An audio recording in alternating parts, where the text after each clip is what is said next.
Bonjour mes amis, bienvenue sur Fun Cuisine. Aujourd'hui, retour aux sources. Donc, vous le savez que mon premier amour de métier, c'était pâtissier. Donc, aujourd'hui, on fait une tarte amandine, chocolat et bleuet.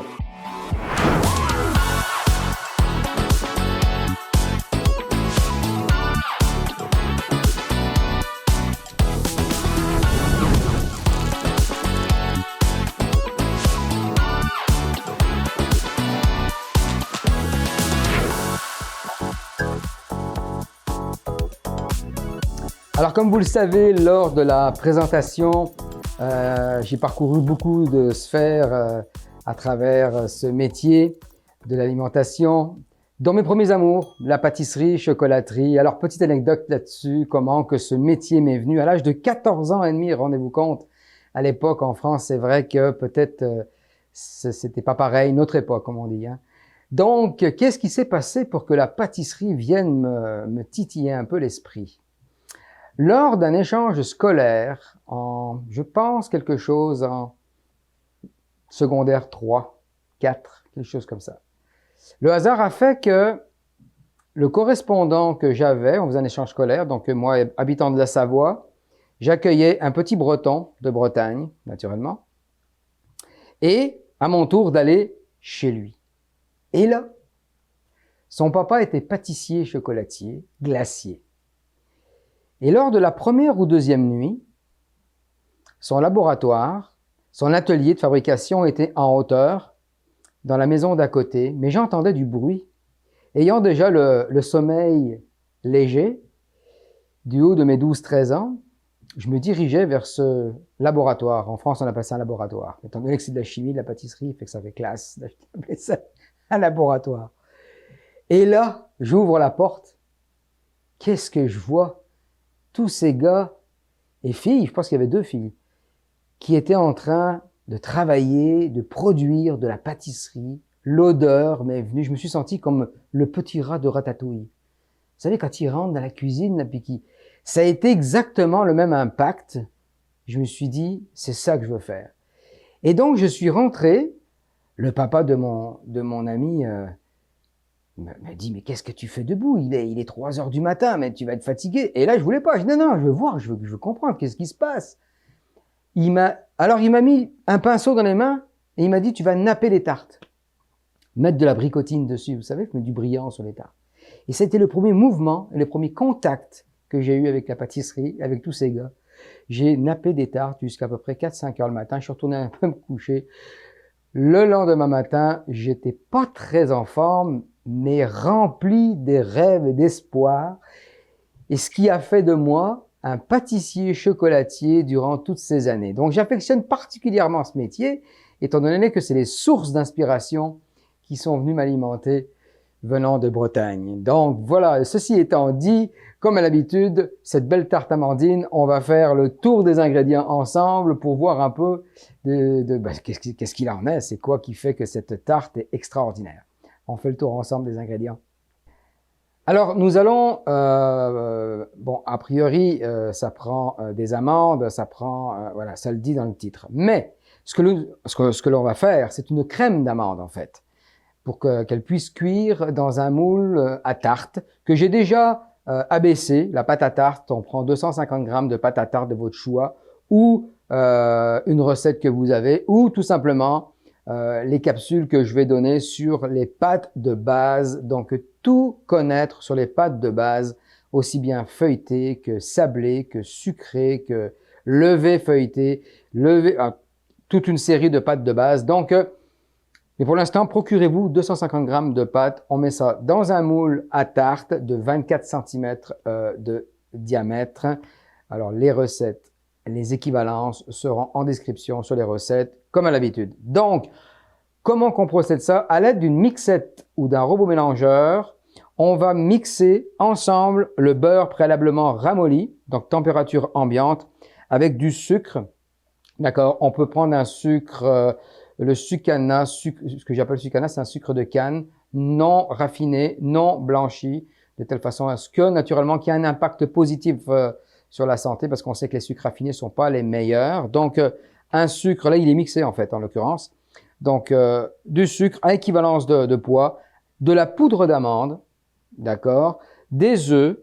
Ensuite de ça, on va compléter la recette avec de la fécule de maïs, de telle façon, ou d'amaranth, indépendamment ce que vous avez trouvé sous la main. Mais en principe, la fécule de maïs, c'est la plus commune.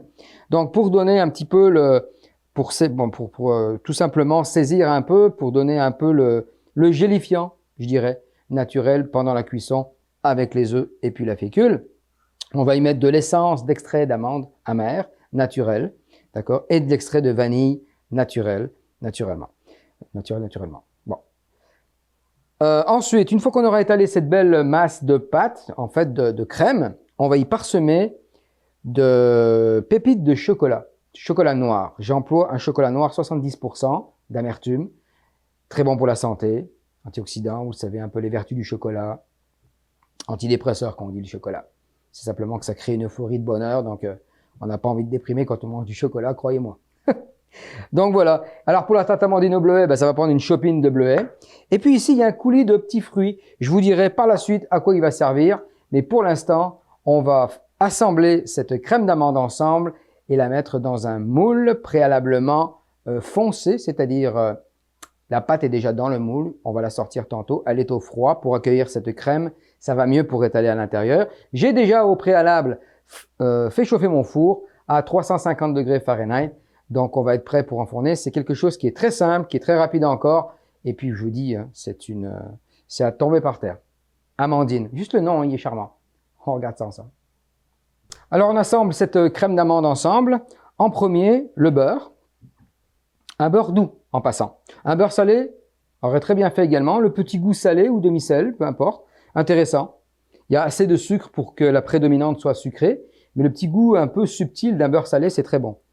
J'ai employé, en l'occurrence ici, un beurre doux. Donc, on commence par, tout simplement, le beurre.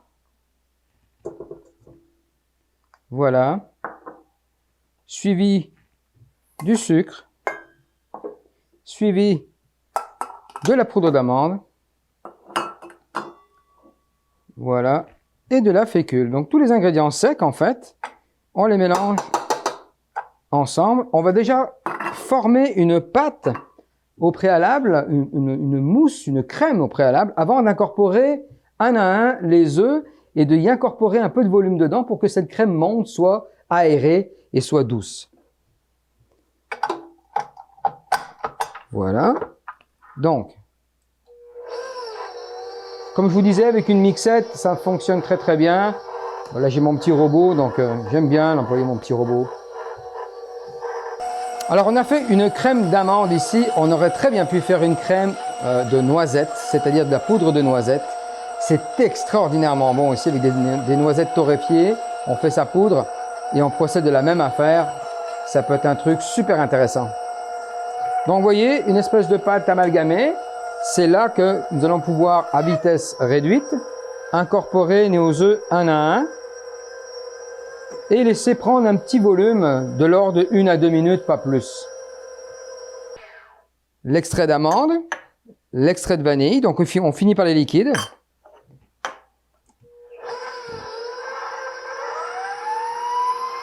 Voilà, 1 à 2 minutes à monter tranquillement. C'est quelque chose qui se congèle très très bien. Si vous voulez en faire un petit peu plus, mettez ça dans un petit pot au congélateur. Et si à un moment donné, vous voulez faire une tarte express ou avec de la pâte feuilletée ou quoi que ce soit, c'est très très bon. Ça se congèle très très bien. Aucun problème. 1 ou 2 minutes. On fait émulsionner, on fait blanchir un peu le mélange. La totalité de recette a été calculée en fonction du diamètre de cette tarte, donc que j'ai déjà préparé dans un beau moule à tarte. Alors, on met ça au complet dans la tarte. C'est calculé pour, il n'y a pas de reste. C'est exactement le volume qu'il faut. Voilà. Avec la petite spatule de pâtissier, on va aller étaler tout simplement. Donc ça arrive aux 3/4. Ça va monter un peu.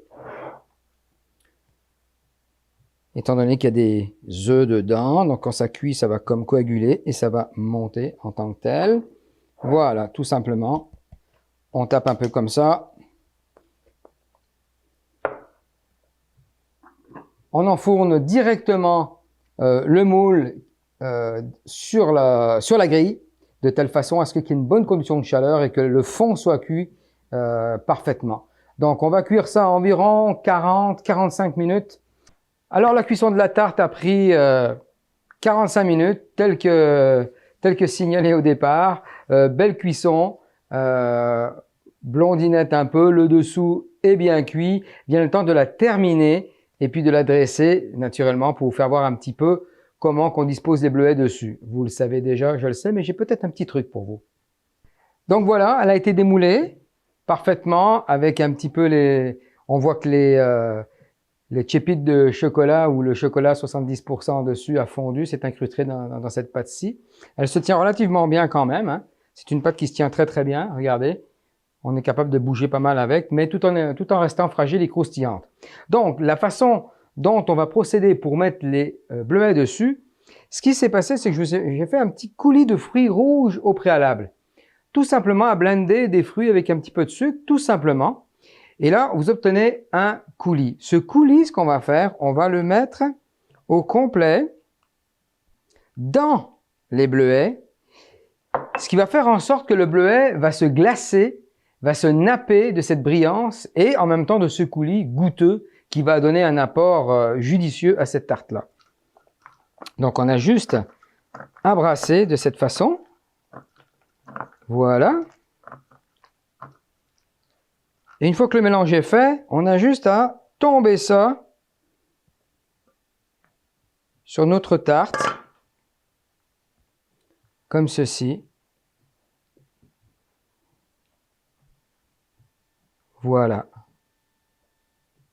Alors, on va essayer d'en mettre le plus loin possible du bord, sans échapper quelques petites boules de bleuet. Mais ce qui est intéressant, c'est que il s'amalgame, il se colle, donc il ne roule pas. Et ça donne un beau lustré. Regardez ce qu'on peut voir comme résultat, c'est sympa. Donc voilà. On va être capable de se couper une belle part, de la présenter et de la déguster tout simplement, voir un petit peu de quoi ça a l'air. Donc voilà, notre tarte réussie. On peut remarquer les éclats de chocolat, cette pâte qui est onctueuse, qui est moelleuse au centre avec les beaux bleuets lustrés. C'est un dessert qui est magnifique, qui est facile à faire et qui a vraiment du caractère. Donc on va couper une part, la bouche est parfaite avec un petit peu de pépites de chocolat.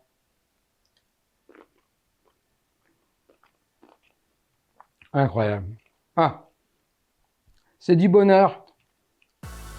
Et pas belle la vie, regardez-moi ça. C'est du bonheur. Alors je vous souhaite de la réussir et vous allez la réussir. Je vous retrouve pour des prochaines aventures sur Fun Cuisine. Je vous embrasse. Bye.